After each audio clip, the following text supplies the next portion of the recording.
Mateus capítulo 7, versículo 13 e 14 diz o seguinte: Entrai pela porta estreita, porque larga é a porta, e espaçoso o caminho que conduz à perdição, e muitos são os que entram por ela.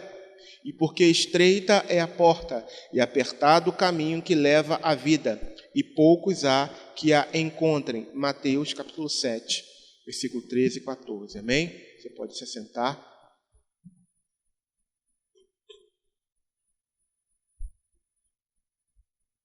Em qual caminho eu estou?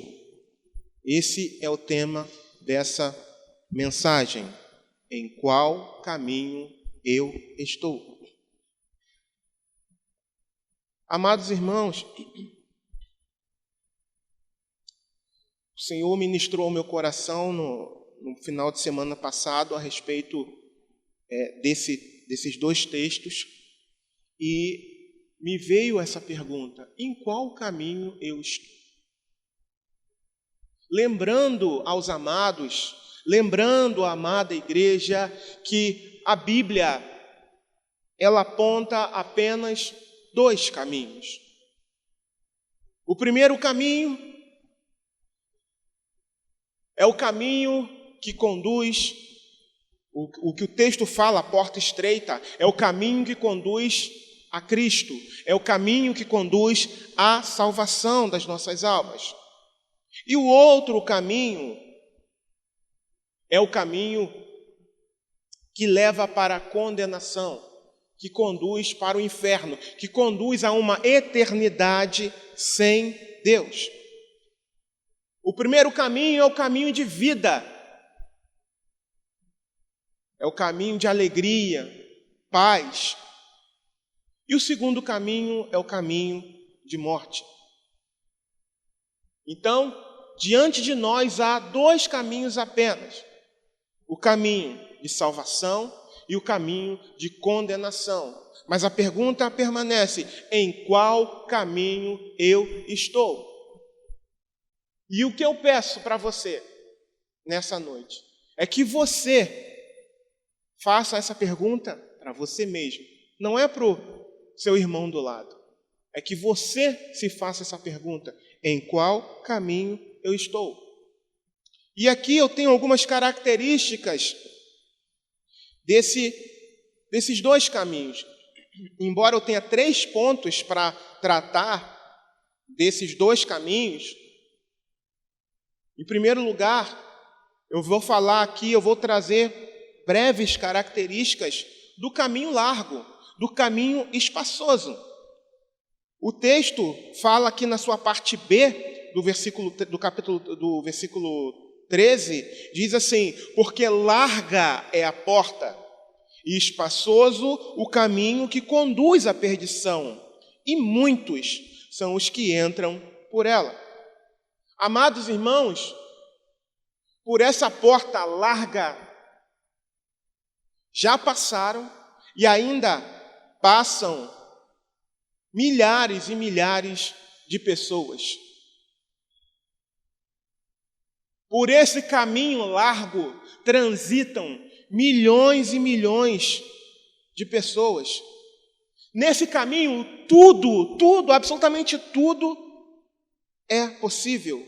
E nada, absolutamente nada é proibido. Aliás, nesse caminho é proibido proibir. Proibido proibir. Proibido. Nada é proibido.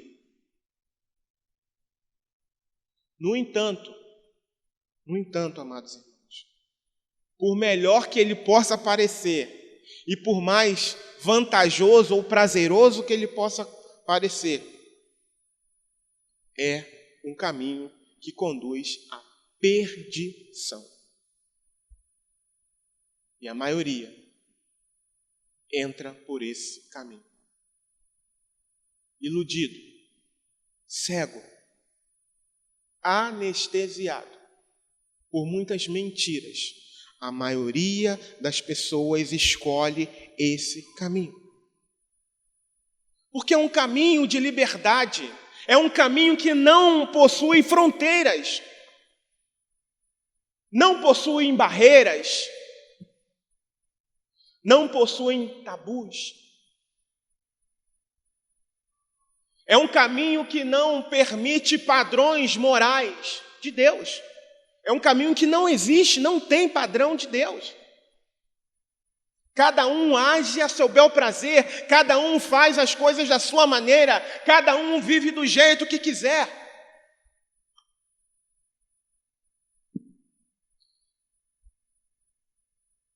Cada um faz o que quiser. Nesse caminho de facilidades, nesse caminho de porta larga,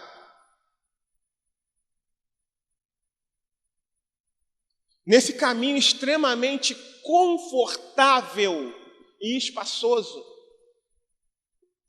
o homem é convidado a beber de todos os tipos de prazeres imagináveis e inimagináveis, sem nenhum tipo de padrão.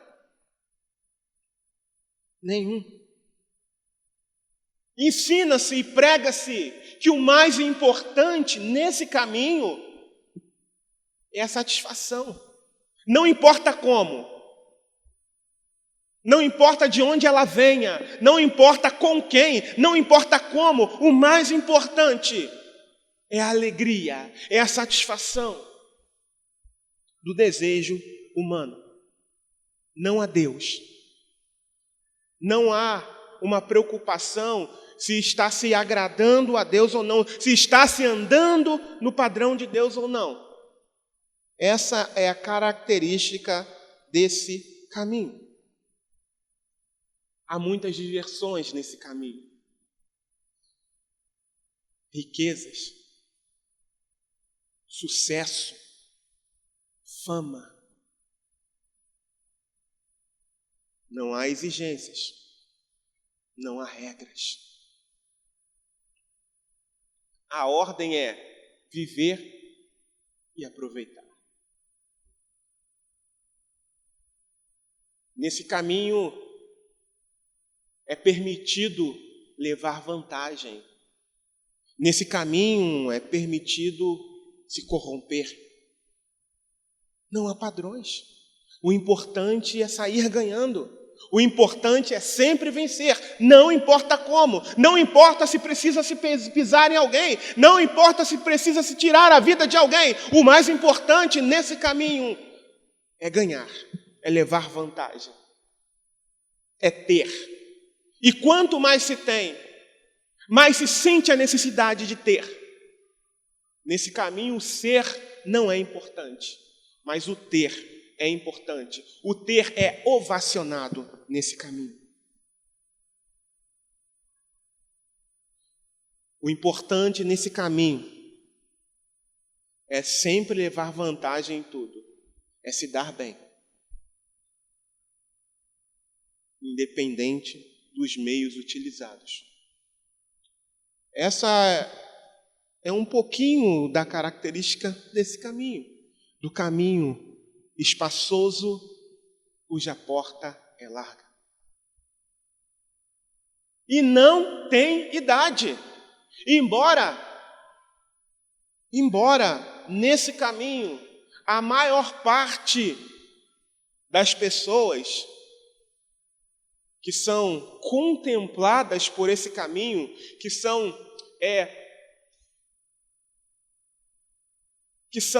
atraídas para esse caminho, são os mais jovens, mas não há limite de idade para quem vive nesse caminho. Há crianças nesse caminho, há adolescentes nesse caminho, há muitos jovens nesse caminho, adultos, pessoas da melhor idade. Não há uma faixa etária para esse caminho.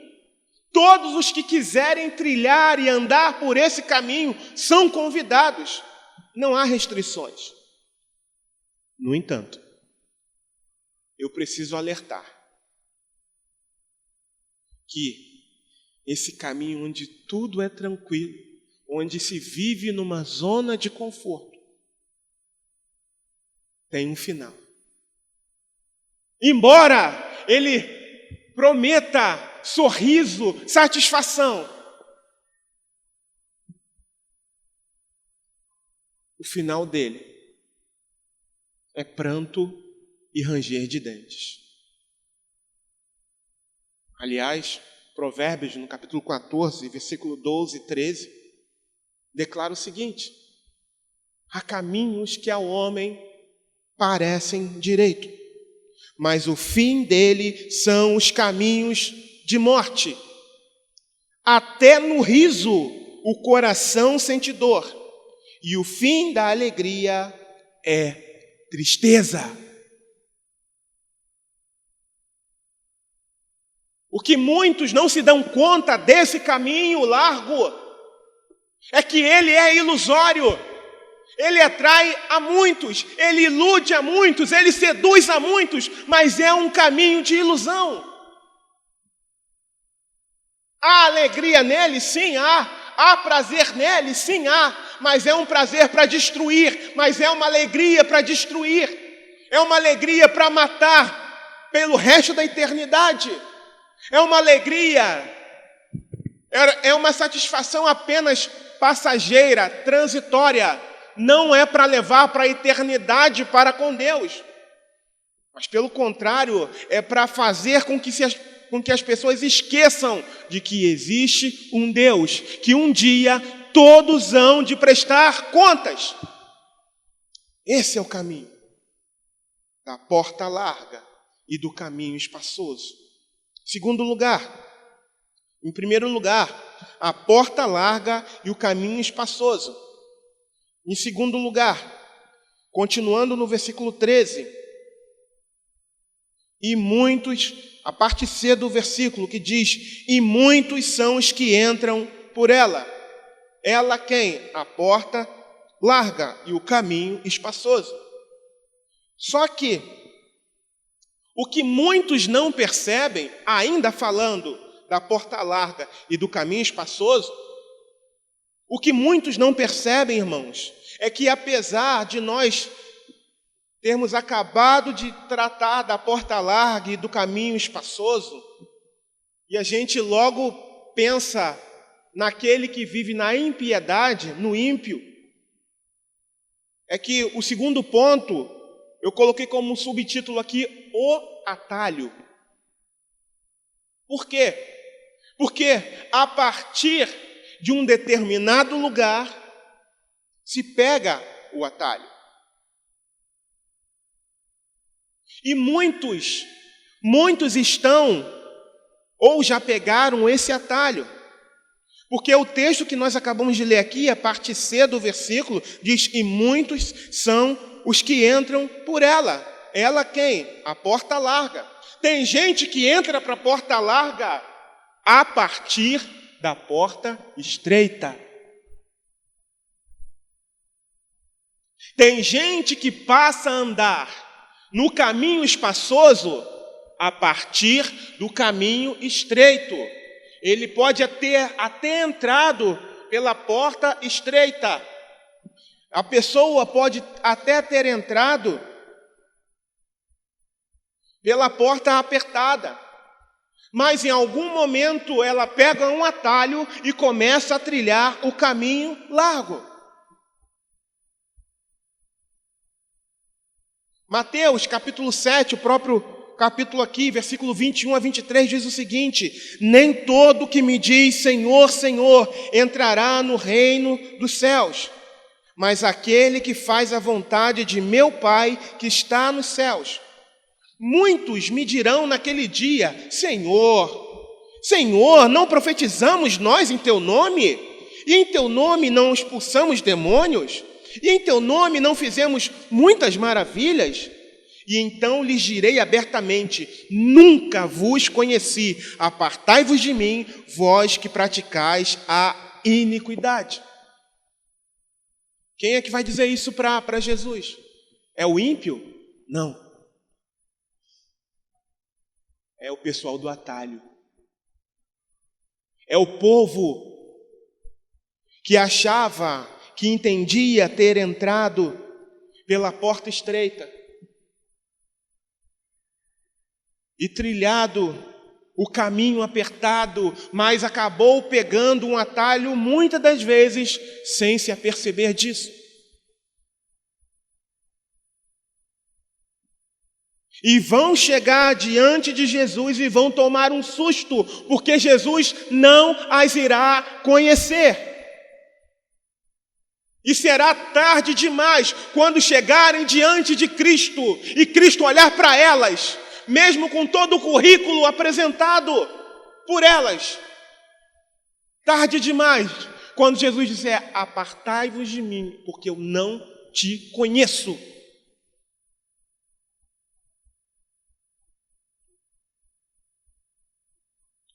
Jesus vai dizer isso para pessoas que estavam no ambiente religioso. Não era para quem estava se prostituindo, se drogando, cometendo crimes, corrupção. Não.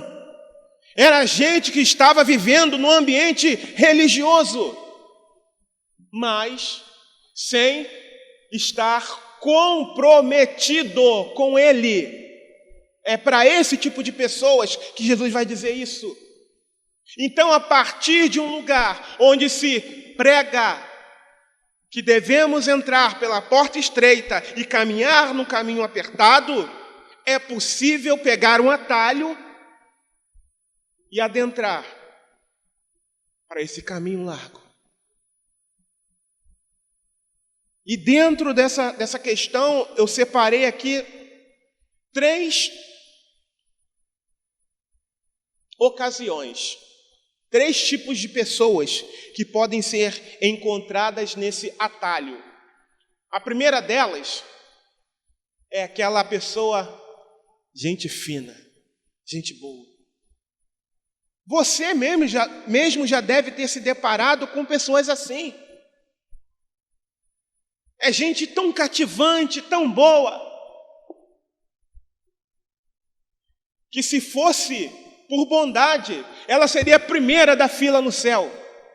Gente que faz caridade, gente que ajuda todo mundo, gente que não faz força para ser gente fina, para ser gente boa, para ser agradável com todo mundo.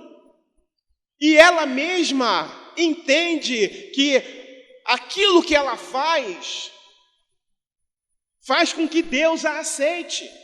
E ela mesma acha e ela mesma entende que os seus atos de bondade, que o fato dela ser gente fina, gente boa, vai conduzi-la para o céu. E isso não é verdade, porque se fosse pela bondade do homem adentrar ao céu, Jesus não teria morrido na cruz do Calvário. Jesus não teria derramado sangue precioso. A Bíblia declara que não há um justo sequer na face dessa terra. E foi por isso que Jesus morreu na cruz do Calvário. Ele morreu, mas ao 3º dia ele ressuscitou.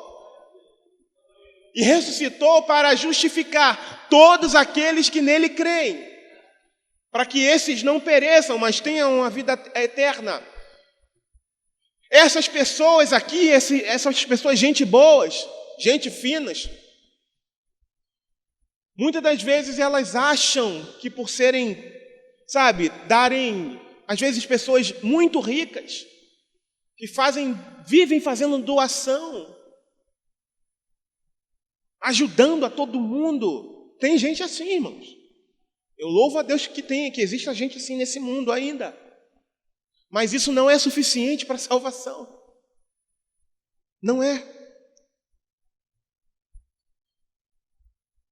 Segundo lugar, dentro dessa questão do atalho, tem aquele também que eu vou chamar de anônimo ou turista.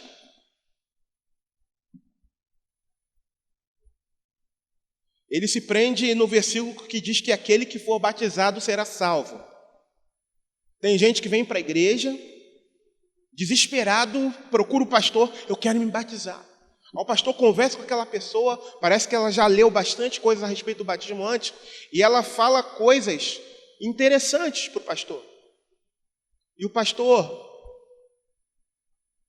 ouve e diz: amém, você está pronto. Pelas coisas que você está dizendo, você está pronto para ser batizado.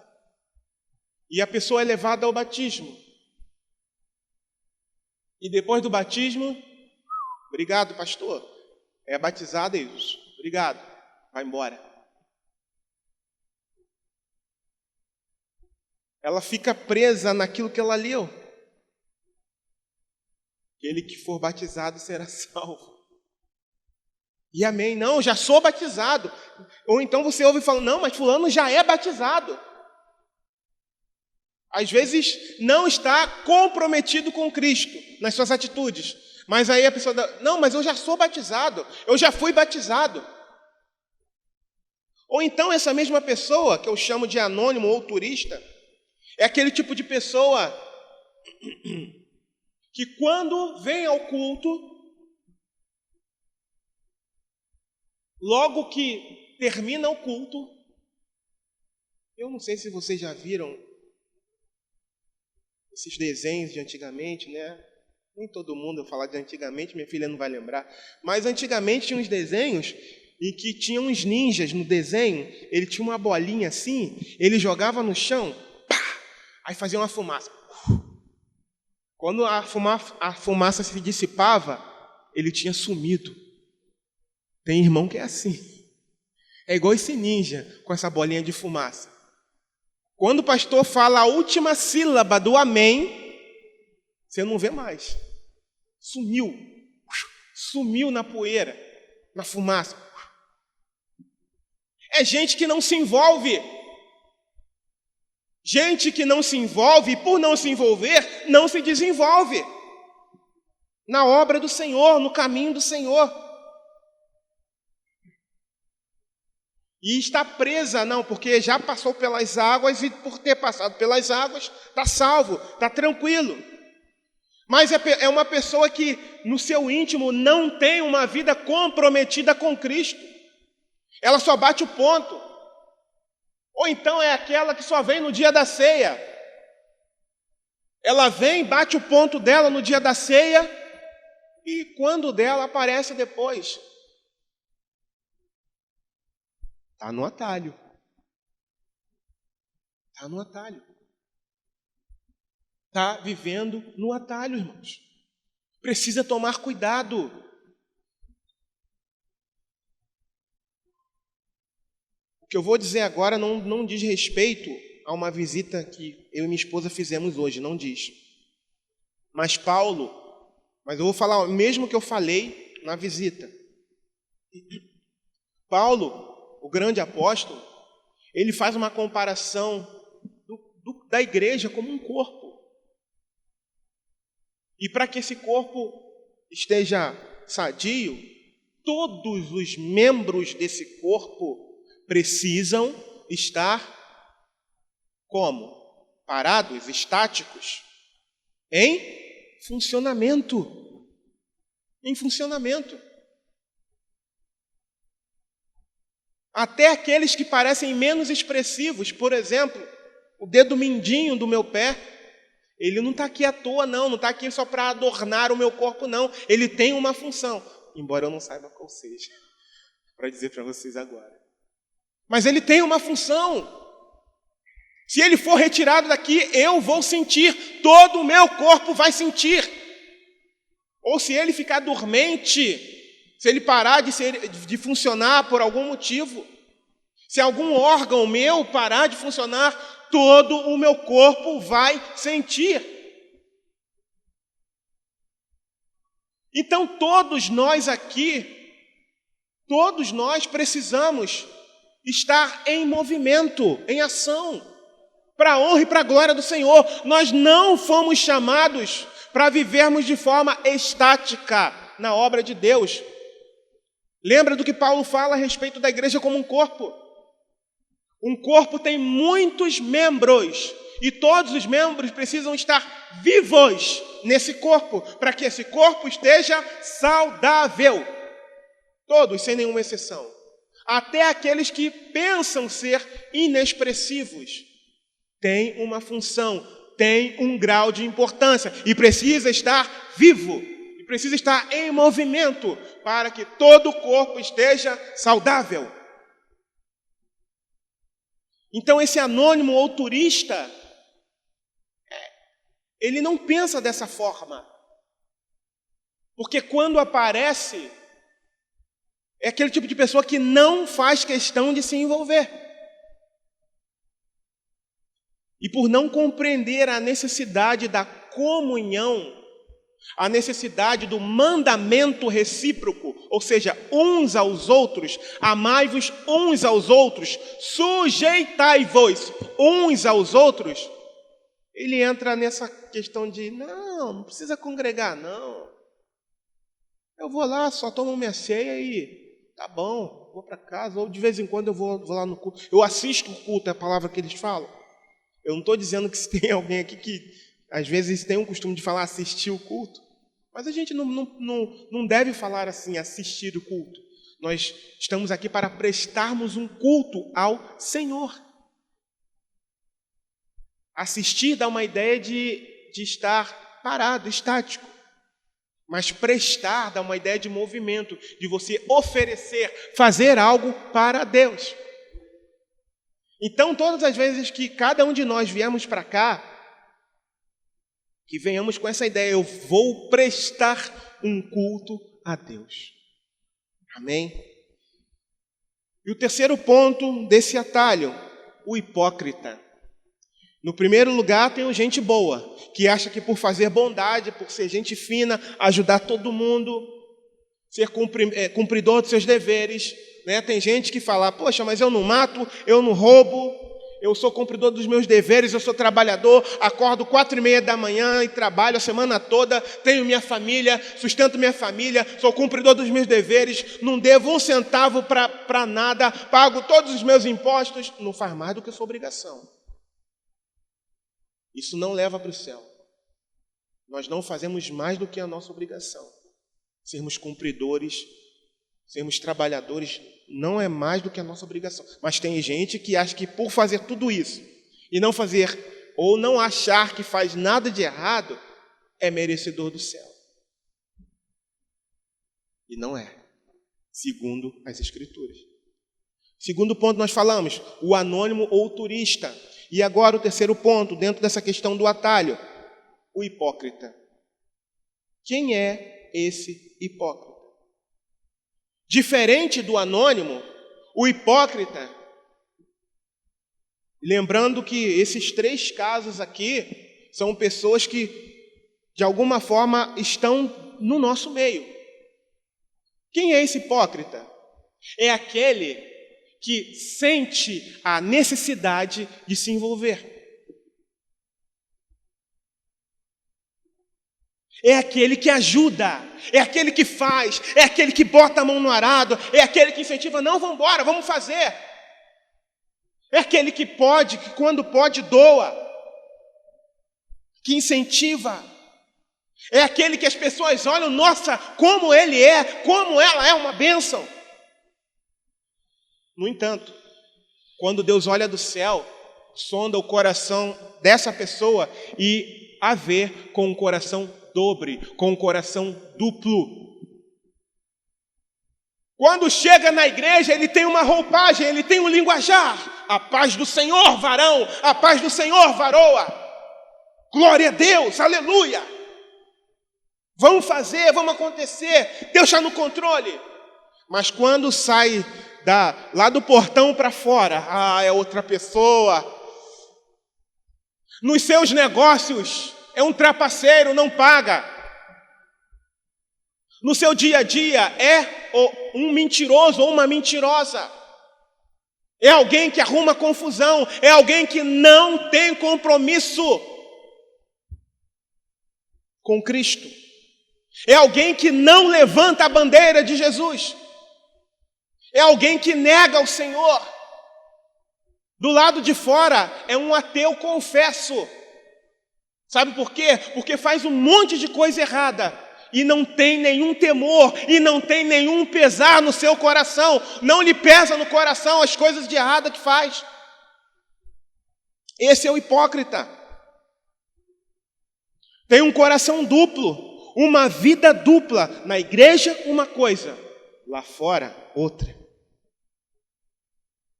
É um ateu nas suas ações.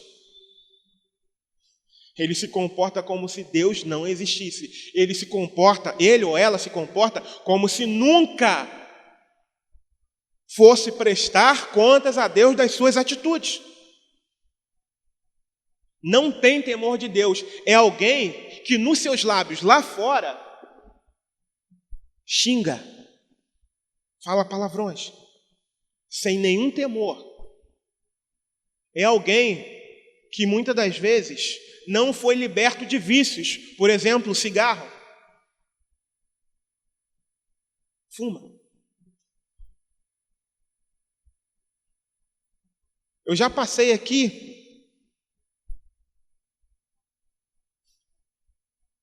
Tem uma pessoa que de vez em quando vem aqui, mas não é membro daqui.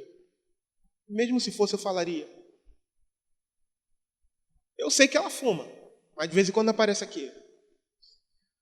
Aí, às vezes, quando eu estou passando e ela está fumando, ela faz assim. Eu não posso fazer nada por ela, senão orar. E isso já tem anos. Continua do mesmo jeito. De vez em quando aparece. Tá na rua ali. Aí, às vezes, eu estou passando e me vê. Eu até finjo que não estou vendo. Me vê. Paz.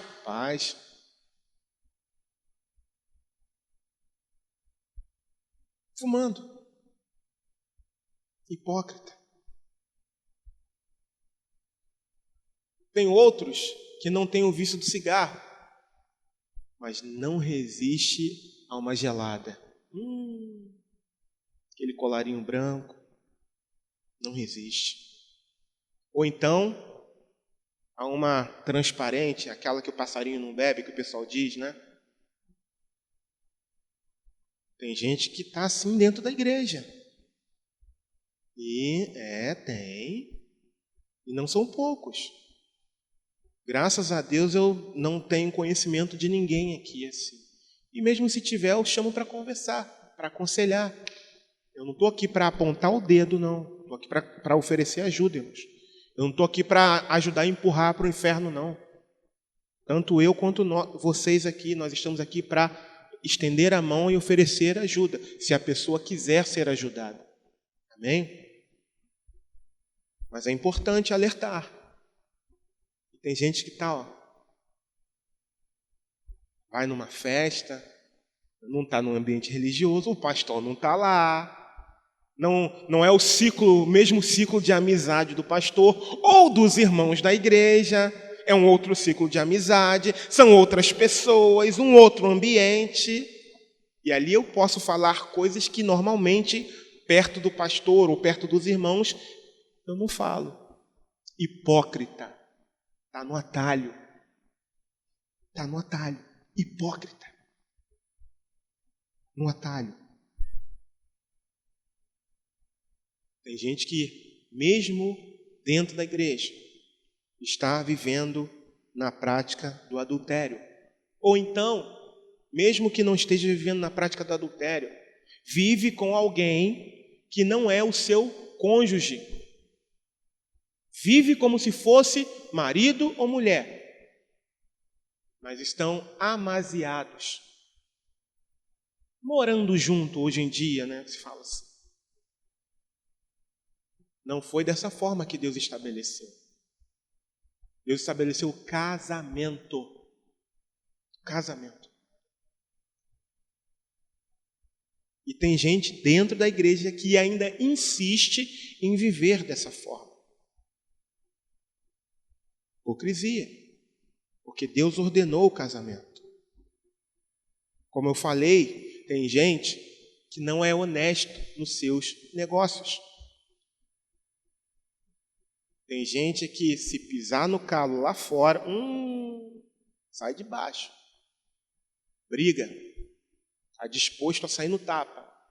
Ou quando não está disposto a sair no tapa, pega algum objeto, né, para contundir a uma outra pessoa, principalmente se for contrariada. Tem crente que é assim.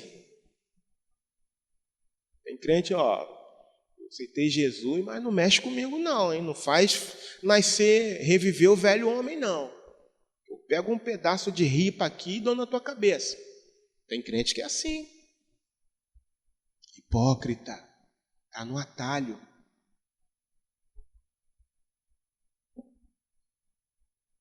Tem gente que é assim.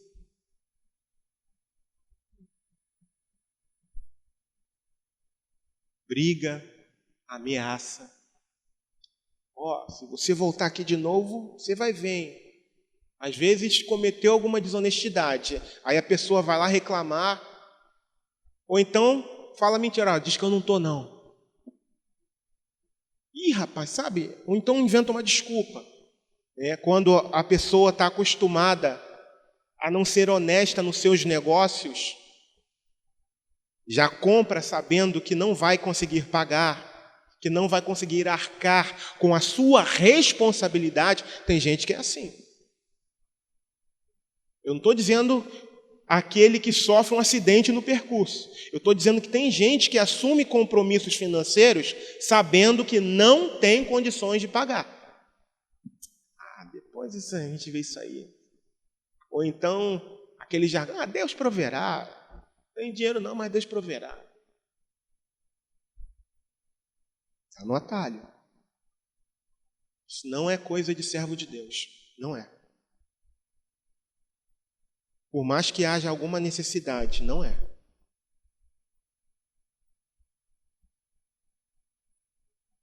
E aí, acaba mentindo. Ou por outros motivos, mente por outro motivo também, deseja mal. É invejoso ou invejosa. Tem gente que não resiste a uma fofoca. Me conta. Não, olha, eu vou te contar, mas é para orar, tá?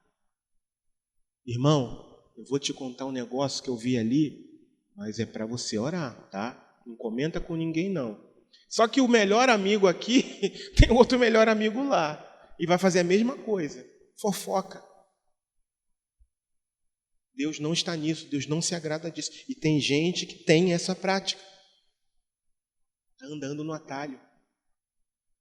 Pegou o atalho. Talvez tenha entrado pela porta estreita e trilhado o caminho apertado, mas sem perceber, não vigiou e pegou o atalho. E está trilhando o caminho largo e não está percebendo. E esse caminho largo se tornou escorregadio, a pessoa não percebe. Satanás é mestre nisso, em ocultar a verdade. Até que Deus revele.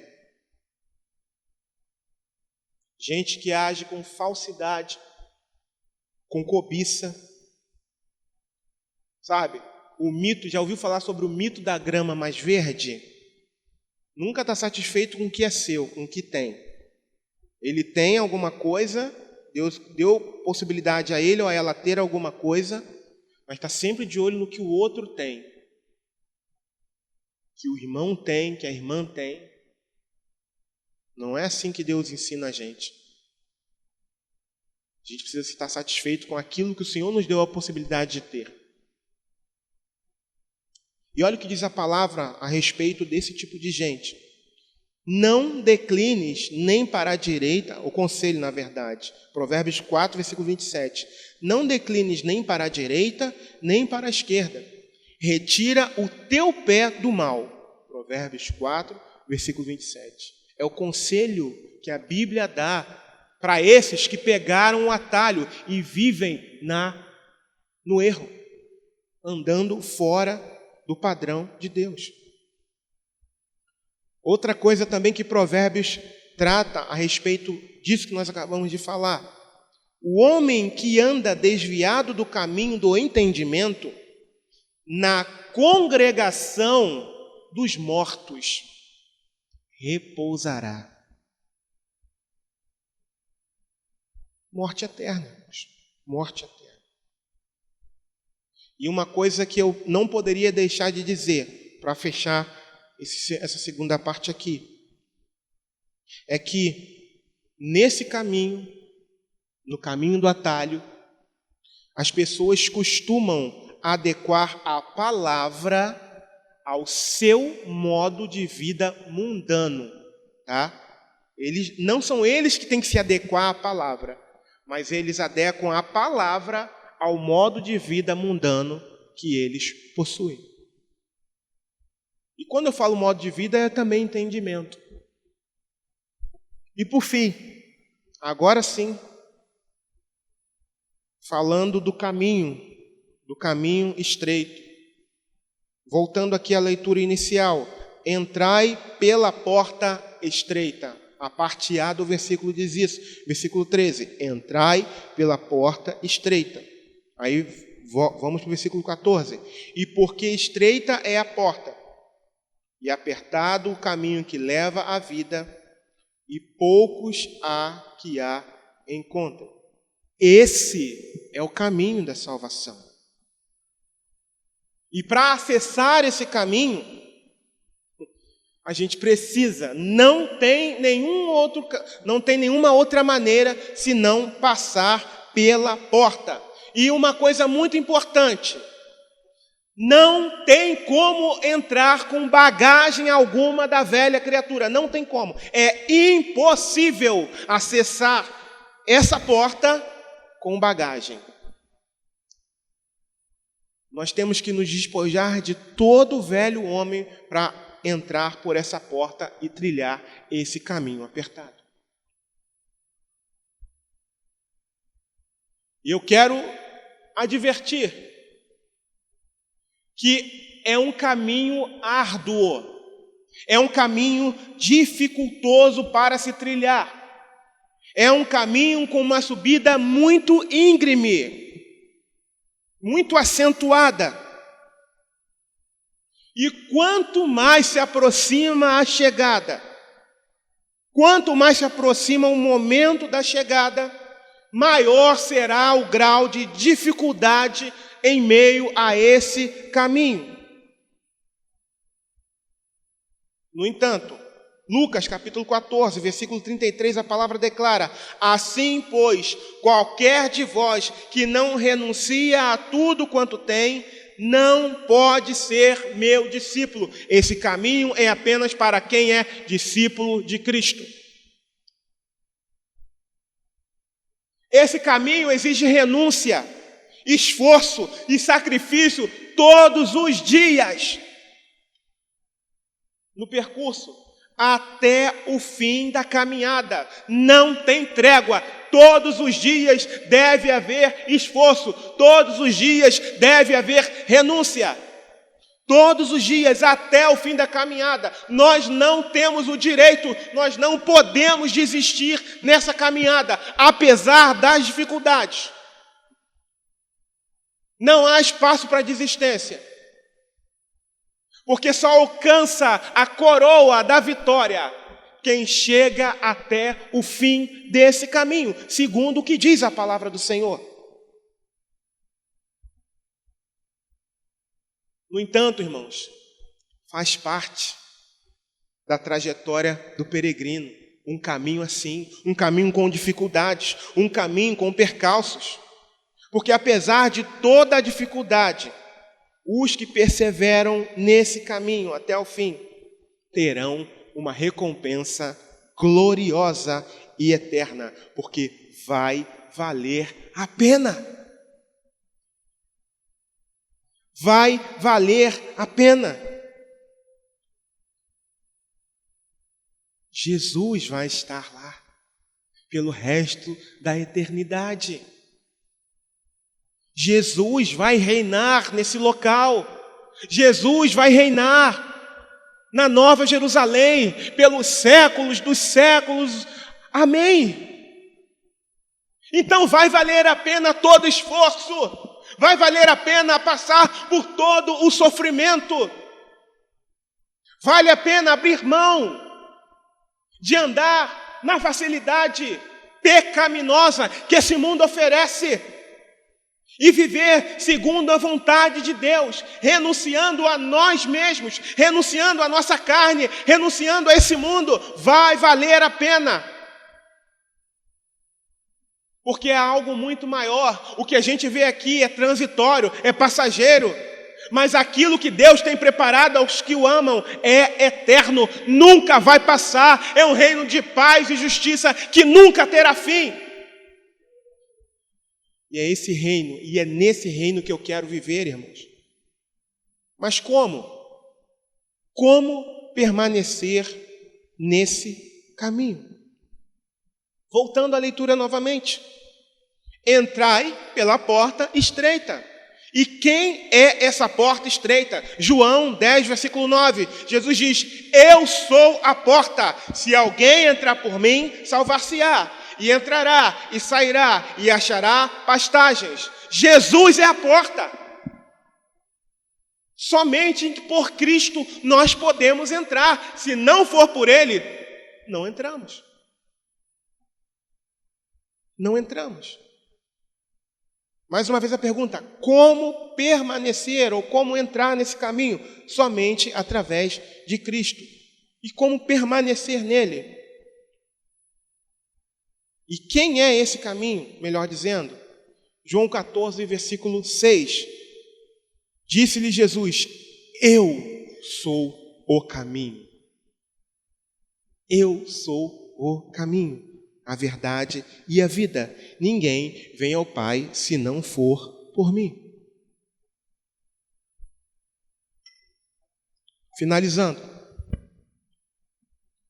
Para permanecermos nesse caminho, precisamos estar comprometidos com Cristo e vivermos a vida de um discípulo de Cristo. E não é uma vida fácil, é uma vida de renúncias. E a pergunta fica: em qual caminho eu estou? Eu convido você a se colocar de pé.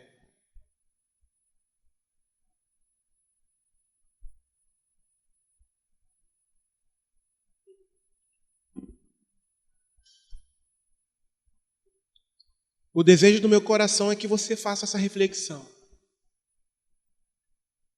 Qual é o tipo de caminho que você está? Caminho apertadinho? Difícil de caminhar, de trilhar? Muitas das vezes desagradável de trilhar? Ou aquele que você está tranquilão? Isso aqui está legal. Os prazeres de uma vida sem renúncias. Qual é o caminho? Faça essa pergunta para você. Só que eu já adverti e advirto mais uma vez. O caminho largo leva para o inferno. O caminho estreito, apesar de todas as suas dificuldades, conduz para a vitória. Conduz para o céu. Conduz para a morada celeste, para a Nova Jerusalém. E não é porque é Nova Jerusalém, mas é porque Cristo vai estar lá na Nova Jerusalém. Então a escolha está diante de você. Está diante de mim. Não abra mão. Mesmo que você seja muito jovem, ou mesmo que você já tenha vivido bastante coisas, em nome de Jesus. Senhor, aqui está a sua palavra. Eu entrego nas suas mãos a vida de cada irmão aqui. Que cada um de nós, eu me incluo nisso também, venha se fazer essa pergunta: em qual caminho eu estou? E que cada um seja honesto consigo mesmo na resposta. E caso tenha pego o atalho, que se arrependa e retorne para o caminho estreito. Porque mesmo aquele que está trilhando o caminho, o atalho, pode se arrepender. Inclusive quem está no caminho largo também pode se arrepender. Como nós falamos, nós não estamos aqui para apontar o dedo, mas para advertir, segundo a tua palavra, de que só existem 2 caminhos apenas.